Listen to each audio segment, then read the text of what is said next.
大家好，欢迎来到丽丽厨房，我是丽丽。过了腊八就是年，腊八节必吃的腊八粥或者是八宝饭。今天就分享一个八宝饭的做法。很多朋友在做八宝饭的时候都是直接上锅蒸的，其实呢这样做是错误的。我今天就把正确的方法分享给大家，一起看看我是怎么做的吧。八宝饭呢，我们先来准备第一宝糯米。根据家里人的数量准备适量的糯米，我这里准备了300克，用圆糯米或者是长糯米都可以。倒上的清水，把糯米淘洗一下。我们在淘洗糯米的时候，不要用力的去搓洗，那样会破坏掉糯米表面的营养成分。用手轻轻的抓洗几遍就可以。清洗一遍之后，把淘米水倒出来，淘米水不要扔了，可以用来浇花。再倒上的清水，用手抓拌均匀，抓匀后放一旁浸泡4个小时以上。接着再准备50克花生米，再倒上的清水，把花生抓洗一下，洗去表面的灰尘，洗净后放一旁浸泡4个小时。趁这个时间呢，我们再来准备其他的食材，准备20克红枣，再加入20克葡萄干，淋少许清水，把红枣和葡萄干打湿，再加1勺食盐，加2勺食用小苏打，用手抓拌均匀，让每一个红枣和葡萄干都能裹上一层小苏打。因为红枣和葡萄干表面都有一层褶皱，里面是藏污纳垢的好地方，直接用清水洗很难清洗干净。这里加小苏打呢，小苏打属于碱性物质，有很强的去污能力，能把红枣和葡萄干褶皱里面的杂质和灰尘清洗得更加干净。抓拌至水变得特别浑浊，再倒入适量的清水，把红枣和葡萄干好好的清洗一下，把表面的小苏打清洗掉。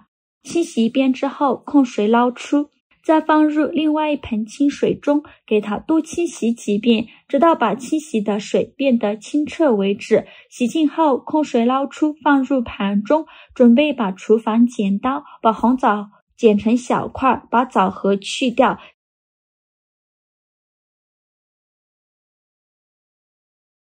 全部剪好后，取出一半的红枣和葡萄干放在案板上，剩下的一半放一旁备用。然后用刀把红枣和葡萄干剁碎，尽量多剁一会儿，剁得越碎越好，最后剁成这样的颗粒感就可以。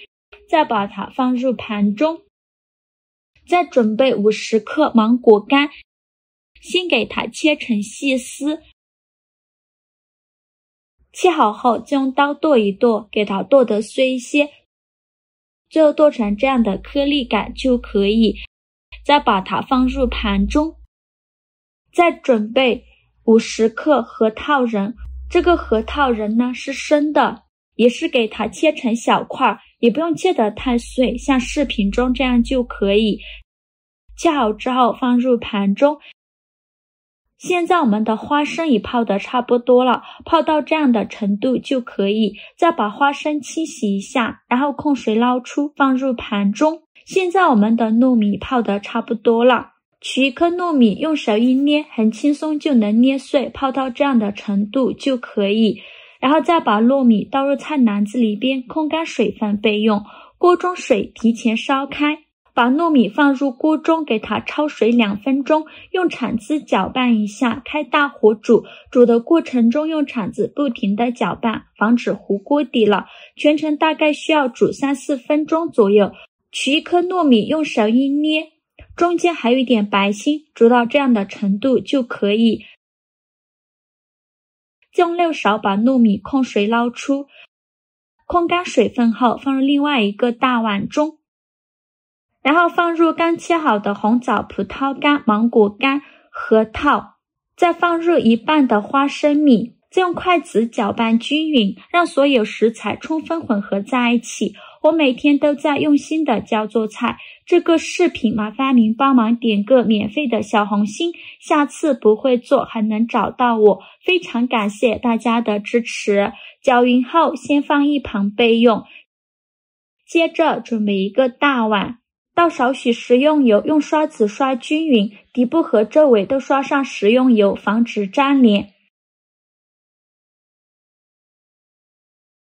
刷好油以后，再把红枣摆入碗中，切面的一面朝上，像我这样转着圈的摆放。全部放进来以后，再放上葡萄干，均匀的放在红枣上。葡萄干放好后，再放花生米，也是均匀的撒在红枣表面，不用放太多，随便放上几粒就可以。再放上一些枸杞。放好后，再把拌好的糯米饭用勺子舀了放入碗中，用勺子按压一下，给它压得紧实一些，再给它铺平铺均匀，像这样就可以。再放入50克红糖，用勺子铺平铺均匀，用勺子按压一下，把糯米饭按压得紧实一些，这样等一下更容易成型。红糖放好后，再放上另外一半糯米饭，再用勺子铺平铺均匀，给它按压紧实。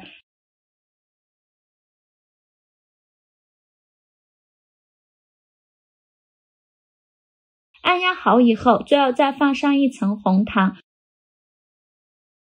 同样用勺子铺平铺均匀，再用勺子按压一下，让它粘得更加牢固。按压好以后，再倒入适量的清水，没过糯米就可以，水不用放太多。再盖上耐高温的保鲜膜，冷水上锅蒸，盖上盖子，大火蒸50分钟。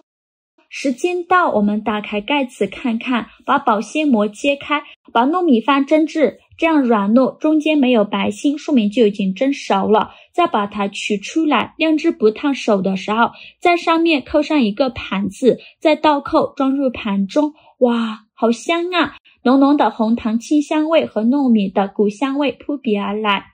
像这样非常好吃的八宝饭就做好了。一出锅，热气腾腾，香气扑鼻而来，亮晶晶的糯米粒粒饱满，被蒸得恰到好处，软糯 Q 弹，一抿就在舌尖化开，每一粒都被红糖浸润的油亮油亮的，甜滋滋的味道瞬间在舌尖散开。花生米带着独特的油脂香气，红枣煮得软烂，甜蜜加倍，葡萄干酸甜可口，芒果干增添了清新果香，核桃香脆，枸杞软糯微甜，这些食材相互交织，口感丰富到让人陶醉，每一口都能感受到满满的幸福与满足，吃在嘴里，暖在心上。这自制八宝饭的味道真的是绝子，做法非常的简单，喜欢的朋友就赶快收藏起来试试吧。好了，今天视频就分享到这里了，这个视频麻烦您帮忙点个免费的小红心，下次不会做还能找到我。